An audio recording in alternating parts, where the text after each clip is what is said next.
श्री अकाल जी सारिਆਂ ਨੂੰ स्वागत है तुहाडा मेरे यूट्यूब चैनल के उत्ते।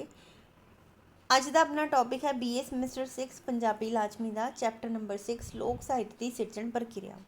इंपॉर्टेंट टॉपिक है, वीडियो में एंड तक देखियो तो नाल ही तुहानूं मैं दसांगी कि किहड़ियां निक्कियां चीज़ां जिहड़ियां ने आपां ने एग्जाम टाइम दे विच करनियां ने। ठीक है, किद्दां पेपर जिहड़ा है अटैम्प्ट करना है। सो होर भी काफ़ी सारियां वीडियोज़ मेरे चैनल के उत्ते अवेलेबल आ, सो उन्हां नूं भी चैक करियो अते नाल ही वध तों वध शेयर जरूर करियो। सो स्टार्ट करते हैं अज का वीडियो। लोक साहित्य की सिरजण प्रक्रिया। सब तो पहला तो सिरजण का मीनिंग की होंदा है। सिरजण करना होंदा है बनाना। सिरजण मतलब रचना। ठीक है, किद्दां इनू रचिया जाता है, बनाया जाता है। तो प्रक्रिया यानी कि प्रोसैस, किहड़े प्रोसैस के विचों ये चीज़ निकलती है। लोक साहित्य किद्दां बनाया जाता है, ये पूरी प्रक्रिया सानू है इन्हां ने इत्थे दसी है। सो सब तो पहला तो भूमिका, इस सब तो पहला आपां ने की लिखना है, राइटर का नाम। तो लोक साहित्य की सिरजण प्रक्रिया लेख डॉक्टर सुरजीत सिंह की रचना है।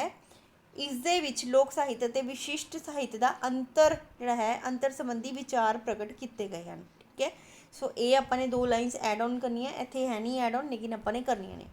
लोक साहित्य की परिभाषा विशिष्ट साहित्य के प्रसंग विच ही करन दा यतन किया जाता है। ठीक है, जबकि लोक साहित्य का की अर्थ है, लोकां द्वारा, बहुत सारे लोकां द्वारा रचिया गया साहित्य। ठीक है, अते विशिष्ट साहित्य किसी विशेष व्यक्ति वालों रचिया गया साहित्य। ठीक है, ये लोगों का साहित्य है, ये किसी एक व्यक्ति विशिष्ट का साहित्य है। ठीक है, डिफरेंस हो गया क्लीयर। विशिष्ट साहित्य व्यक्ति विशेष की रचना होंदी है। इस दे नाल लेखक का नाम, शैली अते मोहर छाप भी लगी हुई होंदी है। ठीक है, स्टैंप अगला लगाउंदा है कि भी written by doctor Surjeet Singh. ठीक है, सो ये मोहर छाप लगी हुई होंदी है। इस दे मुकाबले लोक साहित्य ਨੂੰ एक पूरा सभ्याचारक समूह भी मन्निया जाता है। सभ्याचारक कल्चर टू कल्चर ये चलता रहता है। इस दे विच ट्रेडिशनल जिहड़ा अपना साहित्य है, नल दमयंती की कहानी, राजा रसालू, नील कमल हो गया, दुल्ला भट्टी की स्टोरी हो गई है ना, ये सारियां स्टोरियां जिहड़ियां हैगियां ने इस दे विच कवर होंदियां ने लोक साहित्य च, जिहड़ियां सानू दादी नानी साडी सुणाउंदी हुंदी सी। ठीक है, तो लोक साहित्य वो है।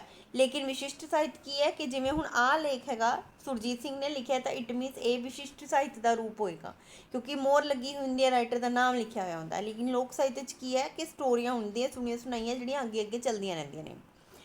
इसे प्रसंग विच लोक साहित्य की सिरजण प्रक्रिया की गल कीती गई है।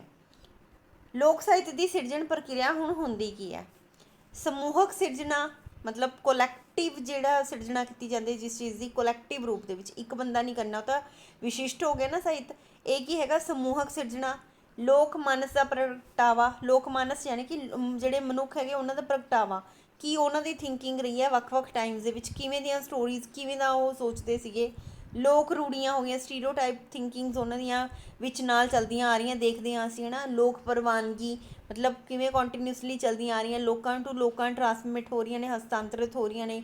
मौखिक संचार, लोक साहित्य मेनली की हुंदा हैगा मौखिक, यानी कि औरल कम्यूनीकेशन हुंदा है। अते परंपराई तत्त जिहड़े हुंदे ने इस च हुंदे ने, लोक साहित्य के लक्षण हुंदे ने। की हुंदा हैगा, समूहक सिरजना इस च हुंदी है, लोक मन का प्रगटावा इस च हुंदा है, लोक रूढ़ियां हुंदा है, लोक प्रवानगी हुंदी है, मौखिक संचार हुंदा मतलब औरल हुंदे ने, अते परंपराई तत्त हुंदे ने, ट्रैडिशनल एलीमेंट्स इस च हुंदे ने। लोक साहित्य के लक्षण ये ने। लोक साहित्य का संचार किवें चलता है, पीढ़ी दर पीढ़ी मौखिक रूप के चलता रहता है।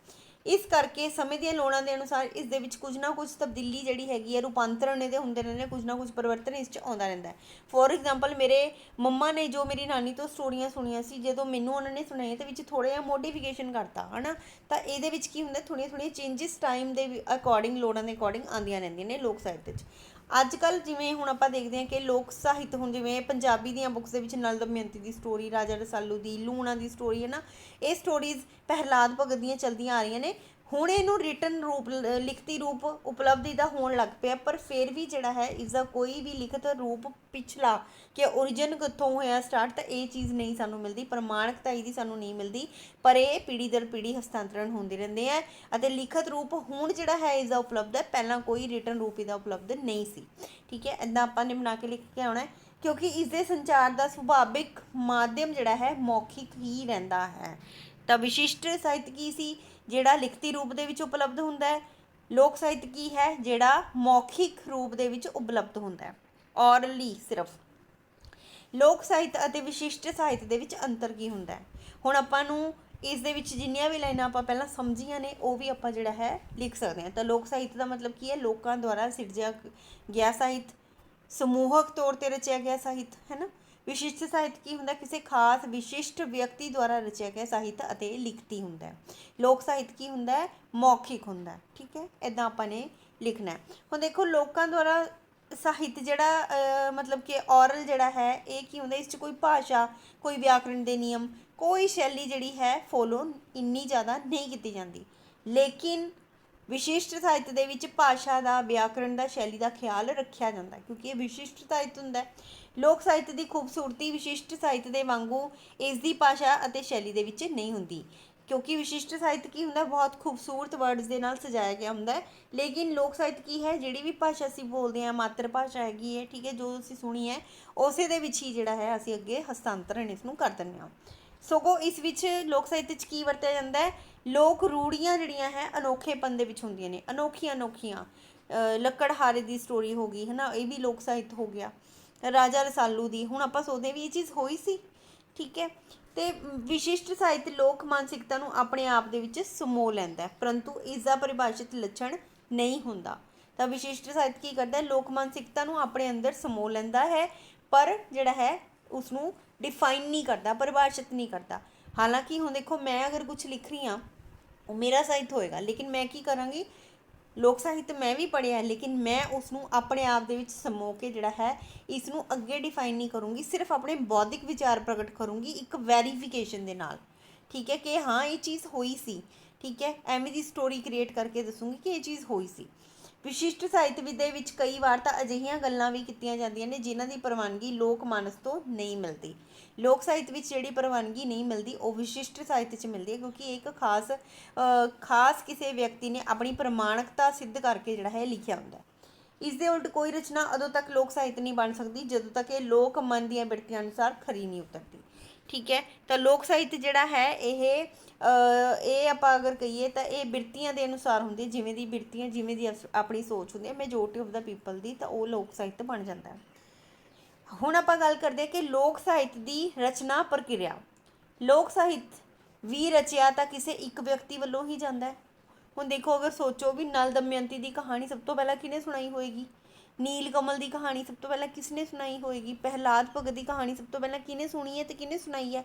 ਤਾਂ ਲੋਕ ਸਾਹਿਤ ਵੀ ਰਚਿਆ ਤਾਂ ਕਿਸੇ ਇੱਕ ਵਿਅਕਤੀ ਵੱਲੋਂ ਹੀ ਜਾਂਦਾ ਹੈ। ਹੌਲੀ ਹੌਲੀ ਜਿਹੜਾ ਹੈ ਇਹ ਸਮੂਹਕ ਰਚਨਾ ਦਾ ਦਰਜਾ ਅਖਤਿਆਰ ਕਰ ਲੈਂਦਾ, ਕਿਉਂਕਿ ਜਿਵੇਂ ਮੇਰੇ ਦਾਦੀ ਨੇ ਜਾਂ ਮੇਰੀ ਨਾਨੀ ਨੇ ਸਾਨੂੰ 5-7 ਜਣਿਆਂ ਨੂੰ ਅਗਰ ਸੁਣਾਈ ਹੈ ਕੋਈ ਸਟੋਰੀ, ਠੀਕ ਹੈ, ਕਜ਼ਨਸ ਨੂੰ ਸਾਰਿਆਂ ਨੂੰ ਸਾਨੂੰ ਇਕੱਠੀ ਸੁਣਾਈ ਹੈ, ਤਾਂ ਜਿਹੜਾ ਹੈ ਉਹ ਅੱਗੇ ਅਸੀਂ ਸੁਣਾਵਾਂਗੇ, ਉਹ ਕੀ ਹੋ ਜਾਂਦੀ ਹੈ, ਕੋਲੈਕਟਿਵ ਰਚਨਾ ਹੋ ਜਾਂਦੀ ਹੈ, ਸਮੂਹਕ ਰਚਨਾ ਹੋ ਜਾਂਦੀ ਹੈ।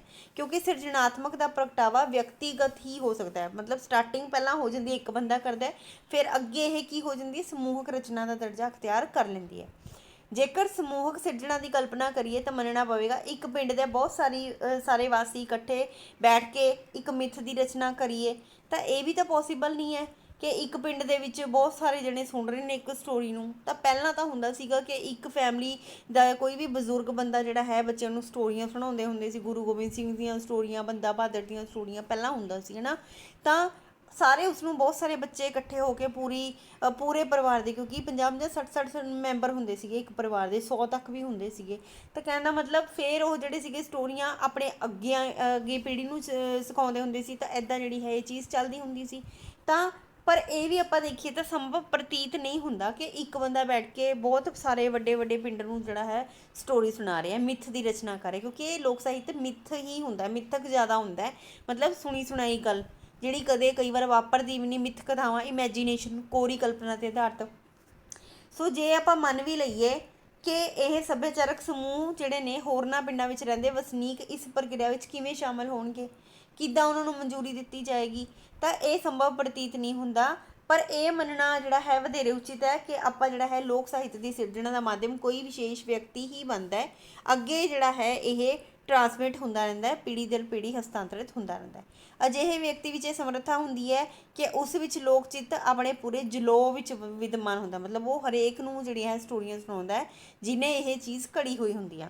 ਅਜਿਹਾ ਵਿਅਕਤੀ ਲੋਕ ਸਮੂਹ ਨਾਲ ਇਸ ਹੱਦ ਤੱਕ ਇੱਕਮਿਕ ਹੋਇਆ ਹੁੰਦਾ ਹੈ ਕਿ ਉਹ ਆਪਣੇ ਆਪ ਨੂੰ ਲੋਕ ਸਮੂਹ ਤੋਂ ਵੱਖਰਾ ਕਰ ਹੀ ਨਹੀਂ ਸਕਦਾ। ਤਾਂ ਮਤਲਬ ਹੋ ਸਕਦਾ ਹੈ ਕਿ ਜਿਹਨੇ story for example Nal Damayanti the Raja Rasalu the story ਇੱਕ ਬੰਦੇ ਨੇ ਕੜੀ, ਉਸ ਤੋਂ ਬਾਅਦ 'ਚ ਉਹ ਜਿੱਥੇ ਵੀ ਜਾਂਦਾ ਸੀ ਉਸਨੂੰ ਸੁਣਾਉਂਦਾ ਸੀਗਾ, ਬਹੁਤ ਵੱਡੇ ਵੱਡੇ ਸੱਥਾਂ ਦੇ ਵਿੱਚ ਇਹ ਸਟੋਰੀ ਸੁਣਾਉਂਦਾ, ਤਾਂ ਹੌਲੀ ਹੌਲੀ ਇਹ ਕੀ ਬਣ ਗਈ, ਸਮੂਹਕ ਤੌਰ ਦੇ ਉੱਤੇ ਰਚਨਾ ਬਣ ਗਈ। ਲੋਕਾਂ ਦੀ ਪ੍ਰਵਾਨਗੀ ਵੈਰੀਫਿਕੇਸ਼ਨ ਜਿਹੜੀ ਹੁੰਦੀ ਹੈ ਜ਼ਰੂਰ ਹੁੰਦੀ ਹੈ। ਤਾਂ ਪ੍ਰਸ਼ਨ ਉਤਪੰਨ ਹੁੰਦਾ ਹੈ ਕਿ ਕਿਸੇ ਵਿਅਕਤੀ ਦੀ ਰਚਨਾ ਕਿਵੇਂ ਲੋਕ ਪ੍ਰਵਾਨਗੀ ਪ੍ਰਾਪਤ ਕਰਕੇ ਲੋਕਾਂ ਦੀ ਰਚਨਾ ਬਣ ਜਾਂਦੀ ਹੈ। ਤਾਂ ਸਾਡੇ ਇਸ ਪ੍ਰਸ਼ਨ ਦਾ ਉੱਤਰ ਰਚਨਾਵਾਂ ਦੇ ਸੰਚਾਰ ਦੇ ਮਾਧਿਅਮ ਅਤੇ ਪ੍ਰਕਿਰਿਆ ਦੇ ਵਿੱਚ ਮੌਜੂਦ ਹੈ। ਮੌਖਿਕ ਉਚਾਰ ਹੋਣ ਕਰਕੇ ਇਹ ਰਚਨਾ ਹਰ ਇੱਕ ਵਿਅਕਤੀ ਉੱਤੇ ਆਪਣਾ ਪੂਰਾ ਅਧਿਕਾਰ ਕਰਦੀ ਹੋਈ ਆਪਣੀ ਸਥਿਤੀ, ਲੋੜ ਅਤੇ ਪ੍ਰਤਿਭਾ ਅਨੁਸਾਰ ਕਾਂਟ ਛਾਂਟ ਕਰ ਦਿੰਦਾ। ਹੁਣ ਦੇਖੋ ਜਿਹੜੀ ਵੀ ਚੀਜ਼ ਮੈਂ ਸੁਣੀ ਹੈ ਉਹ ਅੱਗੇ ਕਾਂਟ ਛਾਂਟ ਕਰਕੇ ਅੱਗੇ ਸੁਣਾਉਂਗੀ, ਹੈ ਨਾ।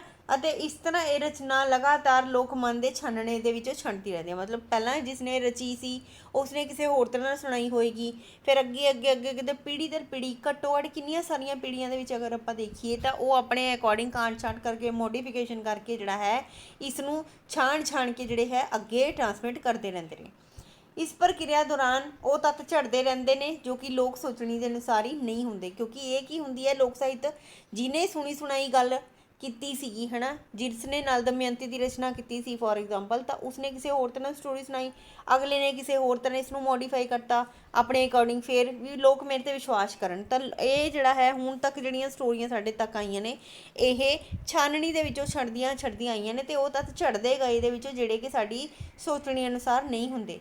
ਲੋਕ ਪ੍ਰਵਾਨਗੀ ਵਾਲੇ ਤੱਤ ਇਸ 'ਚ ਜੁੜਦੇ ਰਹਿੰਦੇ ਹੈ ਕਿ ਜਿਹੜੀ ਚੀਜ਼ ਯੈਸ ਹੁੰਦੀ ਹੈ ਸੁਸਾਇਟੀ ਦੇ ਵੱਲੋਂ ਉਹ ਇਸ 'ਚ ਜੁੜਦੀ ਰਹਿੰਦੀ ਹੈ, ਅੰਤ ਦੇ ਵਿੱਚ ਲੋਕਾਂ ਦੀ ਪ੍ਰਵਾਨਗੀ ਇਸ ਨੂੰ ਮਿਲ ਜਾਂਦੀ ਹੈ।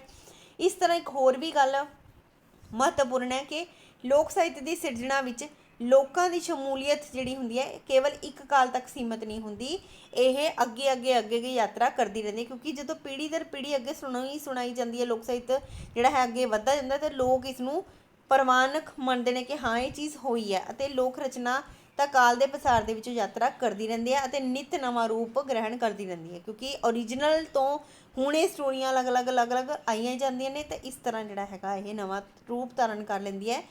ਭਾਵੇਂ ਵੇਖਣ 'ਚ ਇਹ ਲੱਗਦਾ ਕਿ ਸਥਿਰ ਰਚਨਾ ਹੈ, ਪਰ ਇਹ ਜਿਹੜੀ ਹੈਗੀ ਆ ਅੱਗੇ ਨਵਾਂ ਰੂਪ ਧਾਰਨ ਕਰਦੀ ਰਹਿੰਦੀ ਹੈ, ਅਤੇ ਹਰ ਕਾਲ ਸੰਚਾਰ ਦੇ ਦੌਰਾਨ ਇਸ ਵਿੱਚ ਪਰਿਵਰਤਨ ਦੀ ਸੰਭਾਵਨਾ ਬਣੀ ਰਹਿੰਦੀ ਹੈ। ਹੁਣ ਜਿਵੇਂ ਮੈਂ ਕੋਈ ਸਟੋਰੀ ਸੁਣੀ ਹੋਈ ਹੈ ਪੁਰਾਣੀ, ਮੇਰੇ ਦਾਦੀ ਨਾਨੀ ਨੇ ਸੁਣਾਈ ਹੈ, ਮੈਂ ਉਸ ਦੀ ਮੋਡੀਫਿਕੇਸ਼ਨ ਕਰਕੇ ਆਪਣੇ ਬੱਚਿਆਂ ਨੂੰ ਸੁਣਾਊਂ। ਤਾਂ ਇਸ ਤਰ੍ਹਾਂ ਲੋਕ ਸਾਹਿਤ ਵਿੱਚ ਸਮੁੱਚੇ ਲੋਕ ਸਮੂਹ ਦੀ ਸ਼ਮੂਲੀਅਤ ਹੁੰਦੀ ਹੈ, ਪ੍ਰਵਾਨਗੀ ਹੁੰਦੀ ਹੈ, ਸਚੇਤ, ਠੋਸ ਅਤੇ ਵਾਸਤਵਿਕ ਧਰਾਤਲ ਦੇ ਉੱਤੇ ਨਹੀਂ ਹੁੰਦੀ, ਸਗੋਂ ਅਚੇਤ ਹੁੰਦੀ ਹੈ, ਸੂਖਮ ਹੁੰਦੀ ਹੈ, ਪ੍ਰਤੀਕਾਤਮਕ ਹੁੰਦੀ ਹੈ, ਸਿੰਬਲਾਈਜ਼ਡ ਹੁੰਦੀ ਹੈ ਨਾ। ਸੋ ਇਹ ਸੀ ਅੱਜ ਦਾ ਵੀਡੀਓ। ਮਿਲਦੇ ਹਾਂ ਆਪਾਂ ਨਵੇਂ ਵੀਡੀਓ ਦੇ ਨਾਲ। Thank you so much.